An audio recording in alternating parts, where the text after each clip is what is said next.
ចាជំរាបសួរពុកម៉ែបងប្អូនចាថ្ងៃនេះណាវីញោមមីសួរបងប្អូនណាចាអញ្ចឹងសណ្តែកដីគឺណាវីទិញឆៅមកលីងខ្លួនឯងដើម្បីបង្កើនរសជាតិឲ្យឈ្ងុយឆ្ងាញ់ខ្ជុះស៊ី special តែម្ដង the best smooth បងប្អូនណាចាអញ្ចឹងមីសួរណាវីចាដាក់ត្រាំបន្តិចមួយល្មមទេបងប្អូនអញ្ចឹងណាវីគ្រឿងផ្សំគឺមានជីគ្រប់មុខចា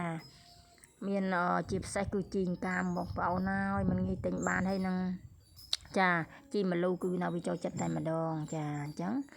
ណាវីមានសាច់ជ្រូក3ជាន់បងប្អូនណាវីដាក់ស្ងោរលាងសម្អាតបងប្អូនចាស្ងោរយើងមានខ្ទឹមសខ្ទឹមក្រហមគ្រឿងផ្សំបងប្អូនណាមានម្ទេសចាដាក់យកមកហិលល្មមទៅបងប្អូនចង់ហិលហោះចាំដាក់ទៀតបងប្អូនណាចាអញ្ចឹងណាវីចានេះណាវីប្រើសណ្តែកបណ្ដុះបងប្អូនណាមានប៉េងប៉ោះមានជីគ្រប់មុខមានស្អីគេខ្ទឹមបារាំងចង់ភ្លេចបងប្អូនអើយមានជីគ្រប់មកគឺមានជីរណាជីអីចឹងមកបងប្អូនគួបផ្សំជាមួយជីនាងវងចាដូចណាវីនិយាយចឹងចាមានត្រសក់ចាមានជីជាពិសេសជីណាវីចូលចិត្តជីកាមបងប្អូនណាចាអញ្ចឹងចាប់ផ្ដើមលាងបន្លែអីស្រោតរួសរាន់តែម្ដងបងប្អូនហើយព្រោះញោមយូរណាស់ហើយណាវីរវល់លក់ទៀត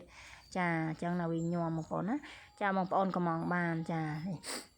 ថ្ងៃនេះគឺធ្វើញោមញ៉ាំលក្ខណៈគ្រួសារបងប្អូនណាចាអាហារដ្ឋានចាស់ស្មីន168ចា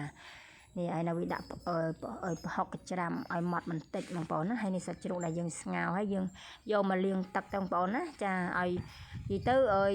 តែយើងស្ងោរទៅវាមានពពុះមានអីចឹងទៅយើងលាងសម្អាតទៅបងប្អូនណាហើយនេះណាវីហាន់ខ្ទឹមសខ្ទឹមក្រហមហាន់ម្ទេសចាហាន់សាច់ជ្រូកមានលាយស្បែកតិចតិចមកបងប្អូនណាញោមបើមិនលាយស្បែកអត់ខ្ជុះស៊ីអត់ឆ្ងាញ់ទេណាចាចឹងណាវីកច្រាំប្រហុកបងប្អូនណាប្រហុកមុននឹងយកមកកច្រាំណាវីលាងសម្អាតហើយប្រហុកសាច់ត្រីក៏ភ្លេងហើយណាវីនិយាយទៅចម្រាញ់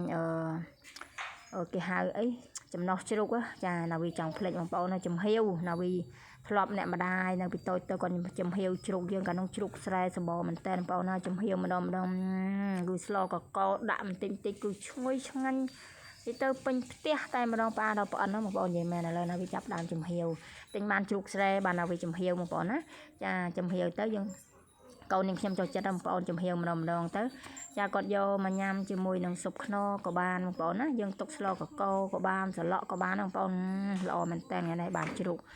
ចំហៀវបងប្អូនណាចាបានបន្តិចទេ1គីឡូហ្នឹងគឺចាញ់ខ្លាញ់មកអស់ចឹងណាបងប្អូនចាហើយណាវាលីងសណ្តែកដីចាប់ផ្ដើមលីងទៅលីងមកព្រោះញាប់ដៃញាប់ជើងបងប្អូនណាចាបានថត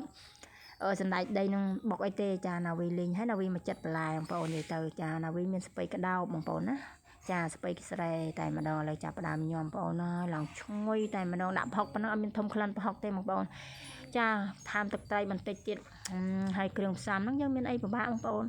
ចាណាវីញោម7អត់ក្របបងប្អូនណា7សាច់ទិញមកសាច់មកចាហើយនឹងជាមួយនឹងសៅស៊ុបខ្នុរហើយនឹងស្ករជាការស្រេចបងប្អូនណាអញ្ចឹងណាវីមានតែប៉ុណ្ណេះទេជម្រាបលាជួបណាវីនៅវីដេអូក្រោយបាយបាយ